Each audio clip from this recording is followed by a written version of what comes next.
I've never been one to believe in road legends, especially in the United States, where everything seems too perfect to be mysterious. But there was one night in Key West, Florida, that made me rethink everything. I was making a light delivery, just a small move, and decided to cross to the 0 mark of US 1 out of curiosity. It was almost 3 in the morning, the wind was coming in strong from the ocean and the sky was clear, lit only by the moon. There was no one else on the road. When I got to the mile 0 marker, I parked for a few minutes. And that's when I noticed something strange. On the opposite side of the sign, where the highway would normally end, there was more road. A dark, wet asphalt that went straight to the sea. At first I thought it was an illusion caused by the fog or the streetlights. But there was no fog. And the light came from the moon, there were no streetlights there. The road just kept going. It seemed to float on the water, straight, narrow, with painted lanes like any other highway.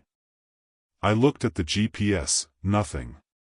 It didn't even indicate that I was still on US 1. It was as if I had stepped off any map. Against all common sense, I decided to keep going.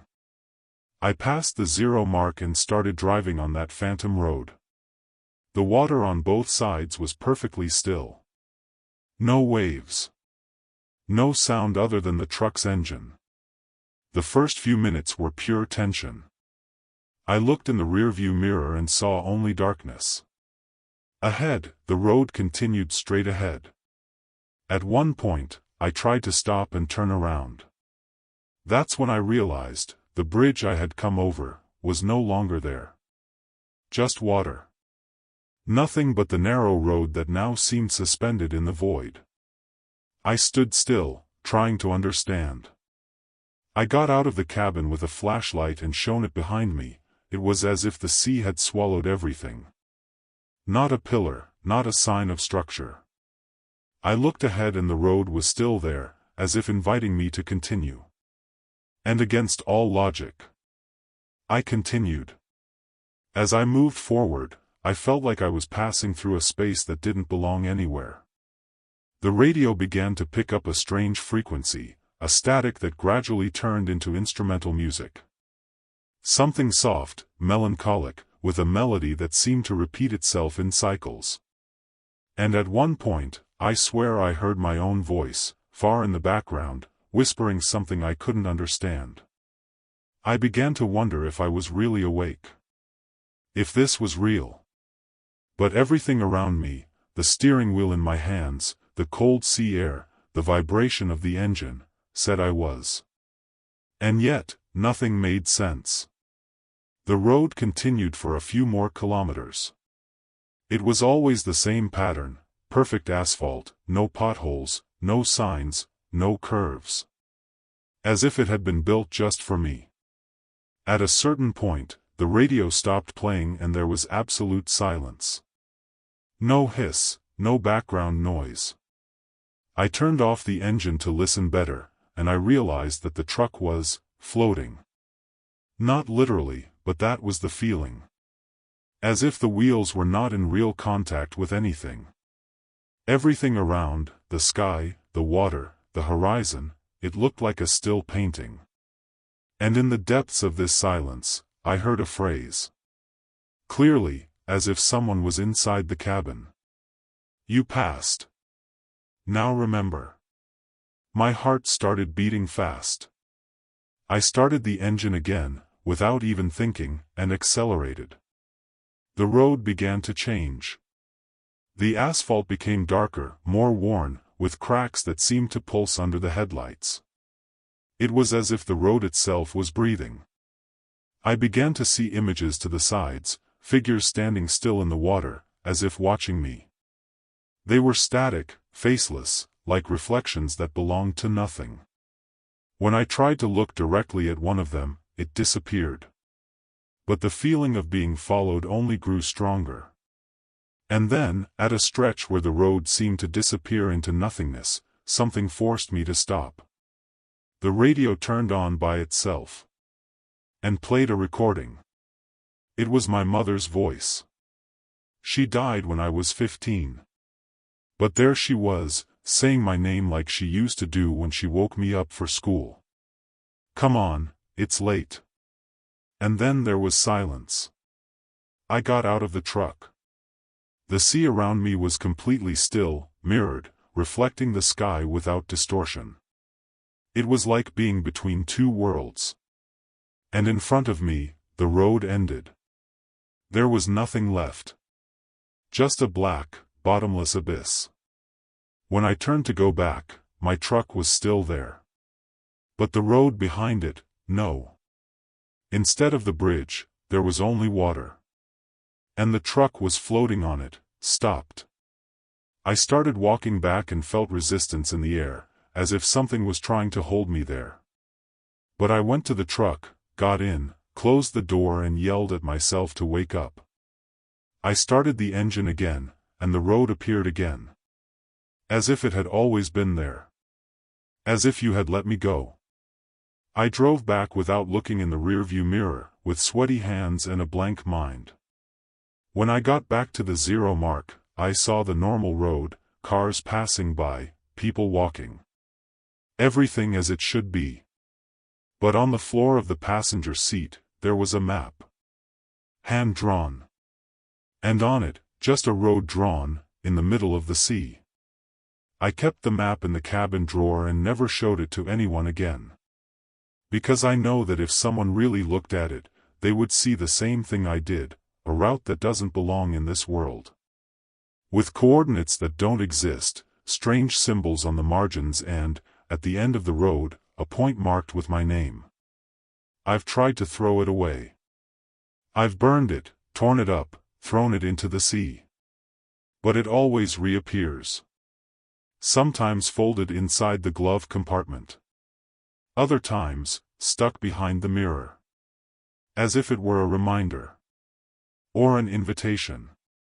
That road is still there. Waiting. After that night, I avoided talking about what I saw. But I began to notice that other truckers also avoid milestone 0 after a certain hour. Some say that the bridge disappears. Others talk about voices in the water or headlights that come from the sea and never arrive. An old man I met at a gas station in Marathon told me that he had once driven on an invisible road for half an hour, and returned with his tires dry from the salt. When I showed him the map, he turned pale and walked away without saying a word. That's when I realized I wasn't the first. And I probably won't be the last. Today, I avoid driving at night near the Keys. And when I cross the 0 mark, I lower my head and don't look to the side. I make the sign of the cross.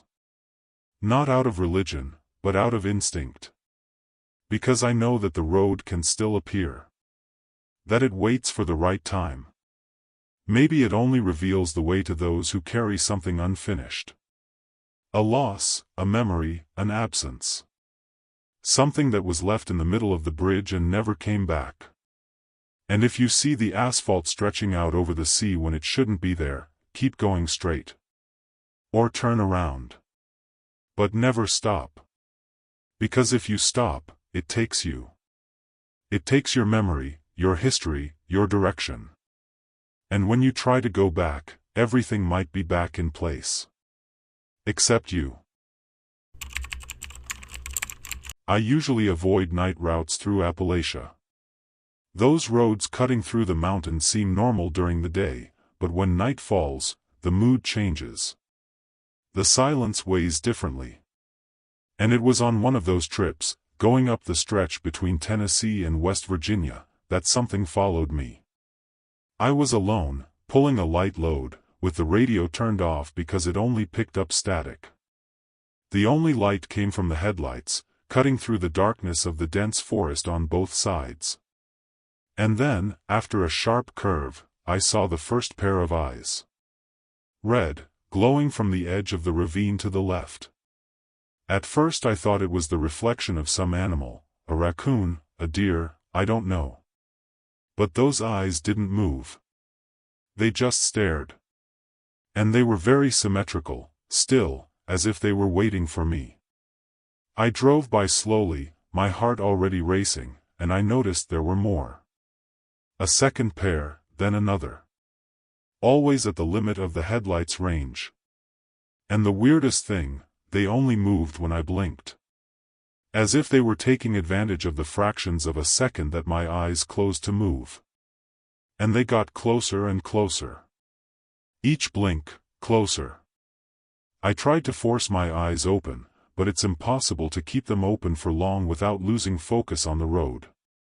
After a few minutes of this game of blinking and seeing things approaching, I decided to stop. I needed to breathe. I pulled over into a small indentation in the road, turned off the engine, and left the headlights on. That's when I saw it clearly. The eyes were about 10 meters from the edge of the asphalt, aligned as if forming a semicircle. And there was something human about their position. Height, spacing, the way they remained fixed on me. I got down slowly, with a flashlight. When I shined it on the bushes, nothing. But the headlights still showed them. Two worlds in parallel, one that I could see with the light from the truck, another that disappeared in direct light. That chilled me inside. I went back to the cabin and stood there, hands on the steering wheel, trying to figure out what to do. The dashboard started to fail. The lights started to flicker. And in the depths of the forest, between the red eyes, a silhouette stood out. Tall. Thin. With arms that were too long. And even without direct light, I could see it. One of the eyes closed slowly, and then, a smile. A thin, curved smile, completely unrelated to the face. As if the face were just a surface for this gesture to happen. I screamed alone inside the cabin. I locked everything. And I stayed there, waiting for dawn. But the clock, stuck at 3:11. For almost 2 hours. When I finally got the courage to leave, the eyes were still there. All of them. Still again, as if the game was over. But I knew it was just appearance. I started the engine, which hesitated for a few seconds before starting. And the moment the headlights illuminated the path back to the road, the eyes retreated. One by one. As if they were sucked into the darkness of the woods. I drove away slowly, without blinking, my eyes burning, my heart racing. But even so, they reappeared. At every curve, every stretch of dense forest, there they were. In pairs, in trios, in rows. Always only visible in passing. Always on the side of the road. I began to notice something strange. Each group of eyes seemed to guide me. As if they were positioned to keep me on a specific path. There were no intersections, but I swear I saw tire tracks leaving the road for a side trail. When I thought about following it, the eyes multiplied. They got lower, closer to the ground. As if warning me, don't go. Keep going. And I obeyed. Because at that point, I already knew that I was no longer in control. I was just following. And the road seemed to never end. The GPS was frozen, with no signal, no reference. The only certainty was that I was not alone. Hours later, or what seemed like hours, I began to see fog covering the road. Thick, dense, reflecting the headlights in a strange way. And that's when it happened. A figure crossed the road in front of me. Fast, almost a blur. But fast enough for me to brake hard and get out of the truck, thinking I had run over someone. There was nothing. Just a mark on the asphalt. Like a footprint, but much bigger, much deeper. And the eyes, they were all around me again. Now closer, brighter, as if they were surrounding me. And on the radio, which I had left off, a voice came in. Whispering softly, "You've seen it. Now, follow." I got back in, started the truck almost without looking. And like magic, after a few more minutes, the road opened up. The fog disappeared. The GPS came back on. It was as if I had crossed an invisible portal. I stopped at the first gas station I found. I got out, shaking, sweaty, with a dry mouth. The attendant looked at me strangely and asked if I was coming from the mountain route. When I confirmed, he just nodded. A sign of, I understand. And before I left, he said a phrase that has stayed with me to this day: if the eyes follow you, it's because they let you pass. But don't forget, one of them smiled. Since that night, I can no longer drive through places with ravines or woods on the sides without feeling physical discomfort. A weight on my chest, as if something were watching, waiting for an opening. And the strangest thing is that, even months later, every now and then, I see those eyes again. Reflected in rearview mirrors, in cabin windows, even in puddles of water. Always red. Always still. And if I blink, they disappear. But I know they're there. Waiting. I've never had the courage to go back to that stretch of Appalachia, and honestly, I don't think I could even if I tried. I did some research on the region and found similar stories, lost in old forums of truck drivers and mountain dwellers. Some talk about the Red Ones, entities that live among the trees and test night travelers. They say that if you stare at them for too long, they will show you who they really are. Others say that if their eyes blink before you do, it's too late. I don't know what's true or what's made up in these stories. But the smile, that smile curved in the darkness, was real. I saw it. And it wasn't human. Nor an animal. It was something else, pretending to be a form. Today, before I set off on any new route, I check the route 3 times. And I always leave a light on inside the cabin, even with the engine off. I don't know if it helps, but since I started doing this, my eyes haven't gotten as close. And I've never left the radio off for long. Because it was through the radio that I received the warning. The only clear message I had that night. A kind of permission. But I know that not everyone gets it. Some just disappear. The road is full of names crossed out at the gas stations. People who never arrived. If you ever cross a narrow road and see red eyes on the embankment, don't strain your eyes. Don't stare. Keep going. Don't stop. And for the love of God, don't blink. This happened to me almost 2 years ago, on a simple delivery between Birmingham and Nottingham. It was a short journey, just a few hours, and I was on the road at night, which has never bothered me. I know the A roads in that area well, especially the A38, and I've driven them with my eyes closed. But that night, on a stretch between Burton and Derby, I saw a man standing on the side of the road. He was motionless, staring at the approaching lorry. It was cold, it was raining lightly, and he was wearing no coat, just a thin shirt and dark trousers. He didn't wave, he didn't hold out his arm, he just looked. And I stopped. To this day I can't say why. He entered the cabin without saying a word. He didn't even say thank you or ask where I was going. He just nodded when I asked if he needed help and sat down in the passenger seat. His face was ordinary, but it looked old. Not old, but from another time. Clean-shaven, neutral expression. And his silence began to bother me in a strange way.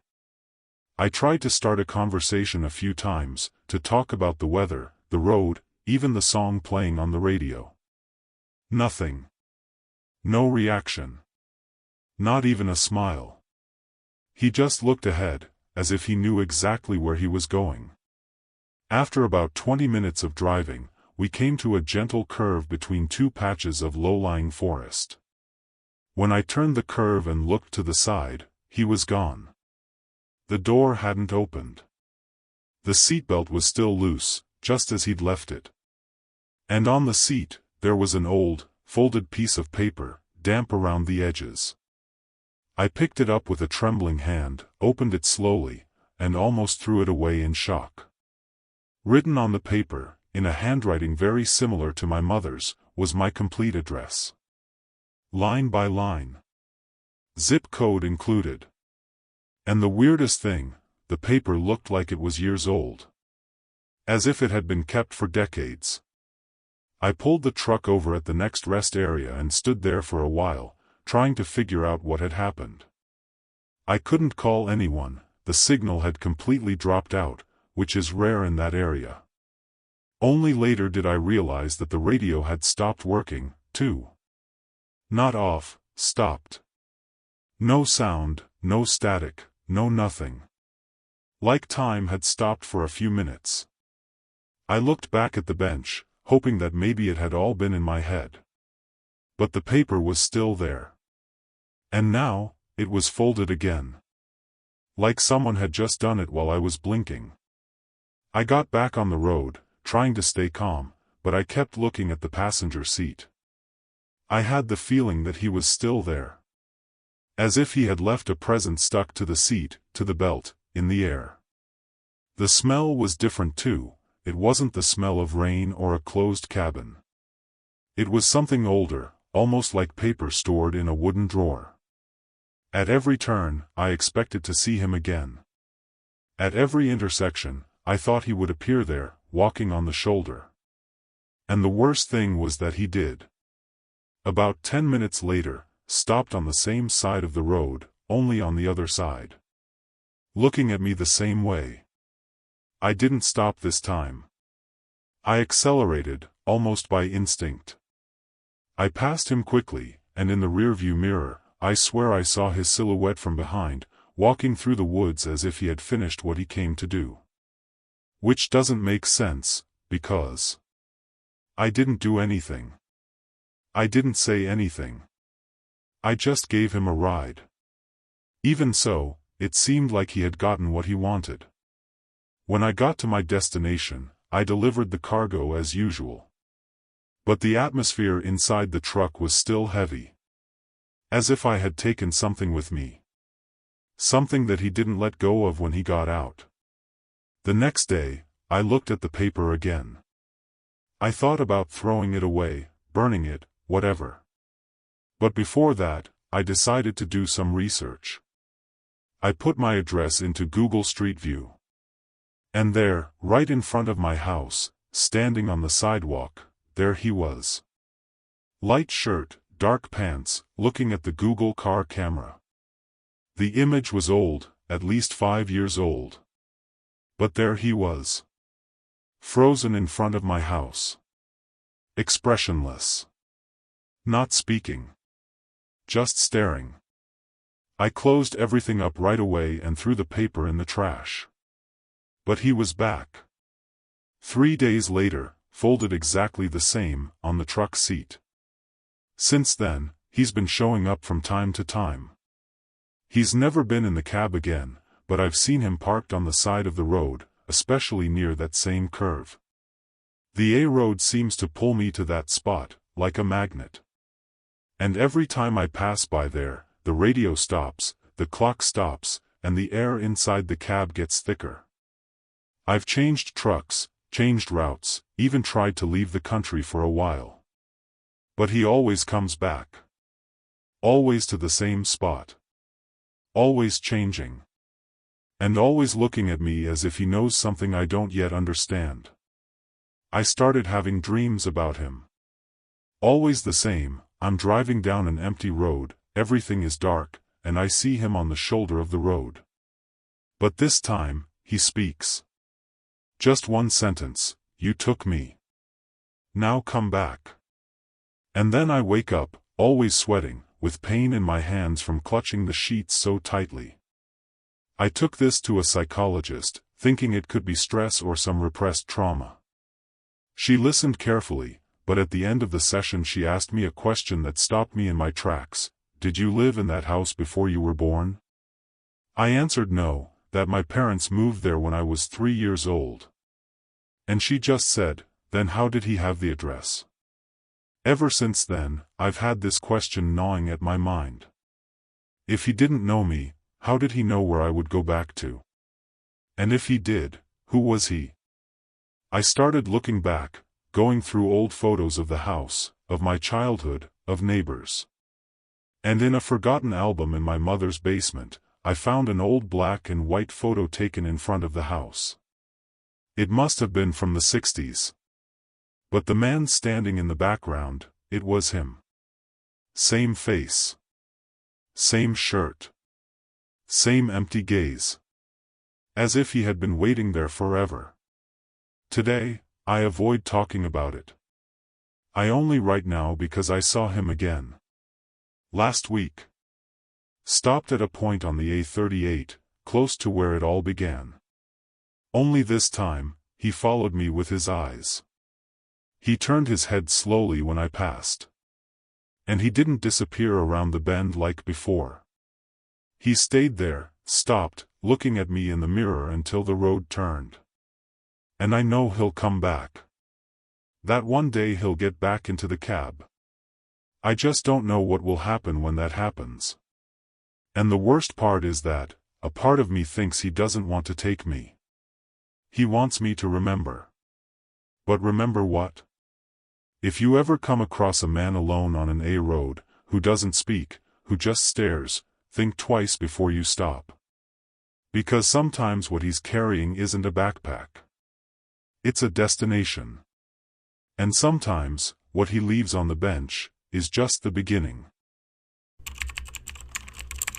Driving through the Nevada desert at night is not something you choose to do. It's pure boredom, driving straight for hours, with no traffic lights, no gas stations, nothing but dust and silence. But sometimes the worst part isn't the emptiness, it's what appears in the middle of it.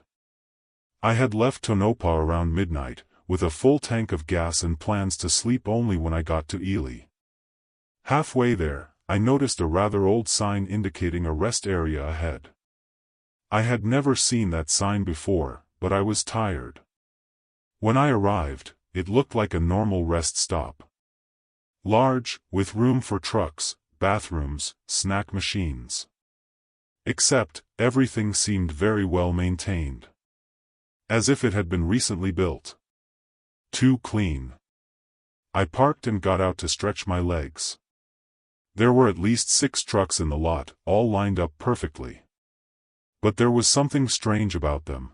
They all looked like older models from the 60s or 70s, with shiny new paint. Rusty license plates from states that no longer use that standard. I walked among them and noticed that they were all turned off, but none of them looked abandoned. Each cabin had something personal visible, a mug, a jacket, even a pair of sunglasses on the dashboard. And then I noticed, not a single driver got in or out of any of the vehicles the entire time I was there. I went to the bathroom and the feeling was the same. Everything was clean, the lights were working, but it was uncomfortable silence. No drips, no sound of an engine running in the background. When I got back to the truck, I decided to walk to a soda machine. And it was on that path that I passed the first driver. A man standing next to an old Peterbilt, wearing a cap and light blue overalls. He glanced at me as I passed, but didn't say anything. I gave a polite wave. Nothing. His eyes didn't seem to follow the movement. It was as if he saw me, but didn't see me. As if he was stuck in some memory. I shivered and quickened my pace. Back in the cabin, I stood there watching through the window. Little by little, more figures began to appear. Always outside the trucks. They never moved much. They were just there. Still. As if they were waiting for something. And that's when I realized that all the lights in the place, the streetlights, the bathroom, the machine, didn't cast any shadows. None. The light was perfect, white, but everything around me seemed flat. Without depth. As if I were in a painted scene. And the worst part, my watch had stopped at 2:14 in the morning. Not by mistake, but by choice. Because everything around me seemed to have stopped at exactly that minute. I tried to start the truck to get out of there, but the engine sputtered and died. Twice. Like it was being held down.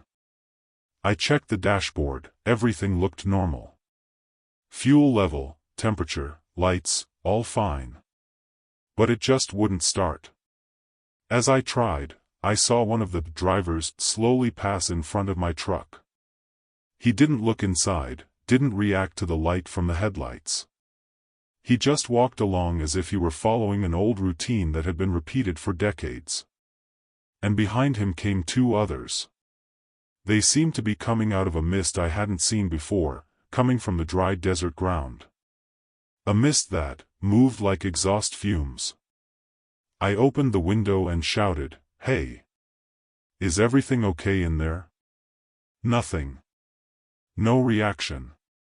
Just the dry sound of my own screams coming from the trucks around me. Then I looked in my rearview mirror. And what I saw froze me. The trucks that had been behind me were no longer there. They had disappeared. The space where they had parked was now just dark, packed sand, with no tire tracks, no sign that anyone had been there. I turned around and saw that the scenery had changed too. The place looked older. The bathroom was cracked. The lights were flickering. It was as if everything was aging before my eyes. But the drivers were still there, unhurried, voiceless. Finally, the engine started. Without warning, as if it had never failed. I put my hand in gear and drove off without looking back. As I drove away, I glanced in the rearview mirror again. The parking lot was intact again. Illuminated, full, as if nothing had happened. And in the distance, the figures were returning to their places, motionless, lined up. I got a cell phone signal a few minutes later and saw that it was 4:32 in the morning. But I had only stopped there at 2:10. And I swear I had been there for less than 20 minutes. To this day, I don't know where those 2 hours went. Weeks later, I drove past that stretch again during the day. I wanted to check if the rest stop really existed. And it did. But the place was in ruins. The structure was sunken, partially buried in the sand. Signs reading, "Closed since 1983." No access sign. No sign of recent human presence. But the strangest thing was seeing the tire tracks on the ground. Lots of them. As if old trucks still stopped there. And on the fallen post near the entrance, tied with wire, there was a faded poster. A black and white photo of a missing truck driver. With a caption underneath, "Last seen at 2:14 a.m. Ever since that day, I've avoided routes that pass through unlisted stops. I triple-check everything on my GPS, ask other truckers, and if they don't know it or it doesn't appear on the updated maps, I just drive right past it. But sometimes, even without meaning to, I notice the same pattern, very white lights, perfectly parked trucks, and no sign of real human movement. One time, in California, I almost pulled into a similar stop. And I swear that for a split second, I saw the same old Peterbilt. Same model, same color, same license plate. As if it were waiting for me again. As if it moved. What disturbs me the most is the silence. Those drivers didn't speak, didn't react, but they didn't disappear either. It was as if they had been frozen in a routine that repeats itself every night, at the same time. The clock was frozen, the light was shadowless, the paper stuck to the post with a missing person. Everything was so carefully arranged that it seemed like a cycle. A perfect trap. And the worst part, I only escaped because, for some reason, I left the engine running when I went to the bathroom. I didn't turn off the truck. Something held me back. And maybe that was what saved me. Sometimes I think that stop is like a well in time. A place where everything that stops, stays. As if the truckers who enter too much into that immobility become part of it. A mechanical purgatory, where everything is clean, aligned, functional, but without real life. Just repetition. And every time I tell this, someone tries to explain it with sleep, mirage, dehydration. But none of them saw the tires sinking into the sand by themselves. None of them saw the lights turn on without a source. None of them heard the silence breathing. If you're ever driving through the Nevada desert and you see a stop that's too perfect, trucks that are too lined up, everything that's too clean, keep going. Because sometimes what seems safe is only what's already dead, and you don't know it yet. I've always had the habit of driving while listening to the radio.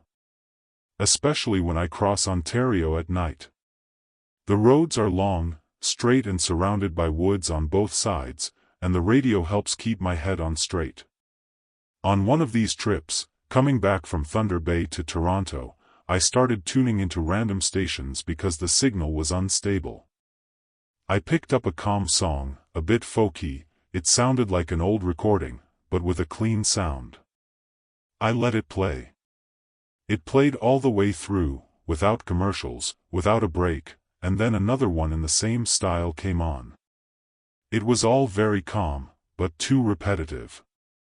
I thought it was strange, because I've never heard a radio station play only old tracks without any identification. It was during the third song that I understood something wrong. The beginning was normal, but in the middle of the track, the sound got a slight hitch, like scratched vinyl. And suddenly, the instrumental continued normally, except that the singer's voice started singing the verses backwards. It wasn't just an effect. It was literally reversed. As if someone had rewound the track, but left the background music intact. I slowed down the truck, feeling a strong discomfort in my chest. The voice seemed clearer and clearer, even backwards. And a part of me understood that it wasn't accidental. I parked in a recess on the road and grabbed my phone to record. I left the radio playing and recorded another 2 minutes of that reversed section. When the song ended, the radio went straight to static. I tried to tune it back in, but no frequency would pick up. I had to continue the journey in silence. I spent the night trying to forget it, but the sound stuck in my head. That whispered, almost urgent tone, coming from behind the melody. The next day, I showed the recording to a friend who works in audio editing. He took the file, reversed the track, and the message appeared.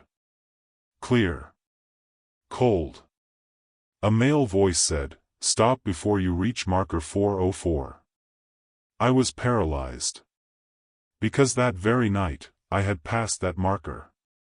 An old checkpoint, with no active structure, just a sign with the number 404 in white, almost erased by rust.